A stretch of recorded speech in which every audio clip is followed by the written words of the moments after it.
এক মহিলা বসে নিজের চিন্তায় মগ্ন ছিলেন। সেই সময় হঠাৎ একটি পুরুষ এলেন। এসে সে মহিলাটিকে এমন তিনি কি বললেন যে মহিলাটি হঠাৎ কান্নাকাটি শুরু করলেন।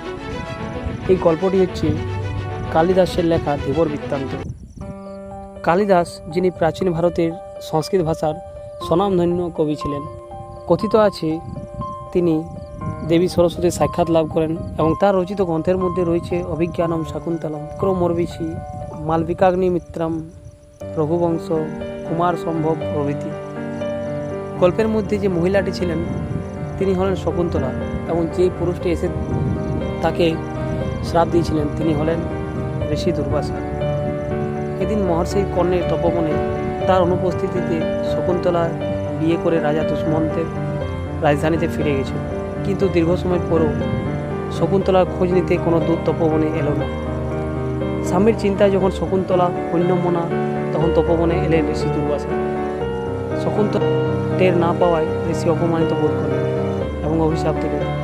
যার চিন্তায় শকুন্তলা মগ্ন আছে সে ব্যক্তি শকুন্তলাকে ভুলে গেল।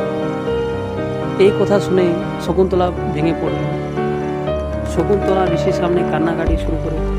এমন সময় শকুন্তলার প্রিয় সখী প্রিয়ঙ্কদার অনুরোধে ঋষি বললেন যে কোনো নিদর্শন দেখাতে পারলে তবে সাপের প্রভাব পড়বে। রাজা দুষ্মন্ত শকুন্তলাকে একটি আংটি পরিয়েছিলেন। সখীরা মনে করলেন সেই আংটি হবে শকুন্তলার ভবিষ্যতের স্মারক ছবি। মহর্ষি কর্ণ তীর্থ থেকে ফিরে শকুন্তলাকে প্রতিগৃহে পাঠানোর আয়োজন করলেন। দুষ্মন্ত সমীপে উপস্থিত হলে তিনি শকুন্তলাকে চিনতেও পারলেন। এখানে শকুন্তলার সঙ্গে একটি আশ্চর্য ঘটনা ঘটে। শকুন্তলার হাতে যে আংটিটা ছিল সেটি পথে শচীতীর্থে স্নানের পর অঞ্জলি দেওয়ার সময় হাত থেকে খুলে পড়ে গেছে। শকুন্তলা অপমানিত হলেন রাজসভায়। ঘটনাক্রমে সে আংটিটা পেল এক ধীবর।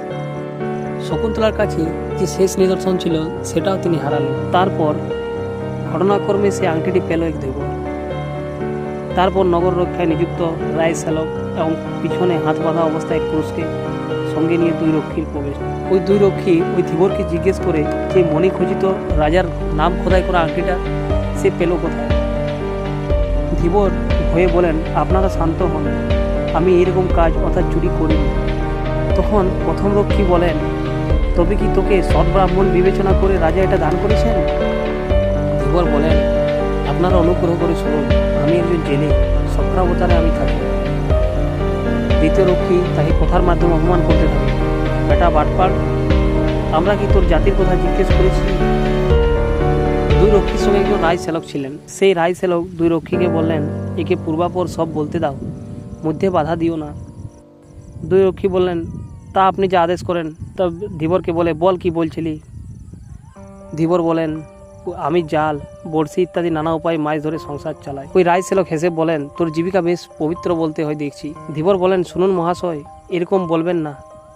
যে বৃত্তি নিয়ে যে মানুষ জন্মেছে সেই বৃত্তি নিন্দনীয় হলেও তা পরিত্যাগ করা উচিত নয়। বেদজ্ঞ ব্রাহ্মণ স্বভাবে দয়াপরায়ণ হলেও যজ্ঞ পশুবধের সময় নির্দয় হয়ে থাকে। শ্যালক বলেন, তারপর বল। তারপর ধীবর বলেন, একদিন একটা রুই মাছ যখন আমি খণ্ড খণ্ড করে কাটলাম, তখন সেই মাছের পেটের মধ্যে মণিমুক্তায় ঝলমলে এই আংটিটি দেখতে পেলাম। পরে সেই আংটিটি বিক্রি করার জন্য যখন লোককে দেখাচ্ছিলাম তখন আপনারা আমায় ধরলেন। এখন মারতে হয় মারুন, ছেড়ে দিতে হয় ছেড়ে দিন। কীভাবে এই আংটিটা আমার কাছে এলো তা বললাম। এভাবে ধীবর তার আংটিটি কীভাবে পেলেন সেই গল্পটি ব্যক্ত করলেন। দুই রক্ষী তারপর সেই ধীবরকে সঙ্গে নিয়ে যায়। শ্যালক রক্ষীদের আদেশ দেয় যে সদর দরজায় সাবধানে এই চোরকে নিয়ে অপেক্ষা করো। ইতিমধ্যে আংটি কিভাবে পাওয়া গেল সেই সব বিষয় মহারাজকে নিবেদন করে তার আদেশ নিয়ে ফিরছি বলে শ্যালক গেলেন। দুই রক্ষী, আপনি প্রবেশ করুন, মহারাজ এই সংবাদ শুনে খুব খুশি হলেন। দুই রক্ষী বললেন রায় শ্যালককে, আপনি প্রবেশ করুন, মহারাজ এই সংবাদ শুনে খুব খুশি হলেন। এদিকে প্রথম রক্ষী বলছেন, আমাদের প্রভু দেখি খুব বিলম্ব হচ্ছে। আবার দ্বিতীয় রক্ষী বলেন, আরে বাবা, অবসর বুঝে তবে না রাজার কাছে যাওয়া যায়। প্রথম রক্ষী বলছে, জানুক, একে মারার আগে ফুলের মালা পরানো হবে, তা গাঁথতে আমার হাত দুটো নিষ্পিস করছে। দ্বিতীয় রক্ষী বললেন, এই তো আমাদের প্রভু মহারাজের হুকুমনামা হাতে নিয়ে এদিকে আসছেন।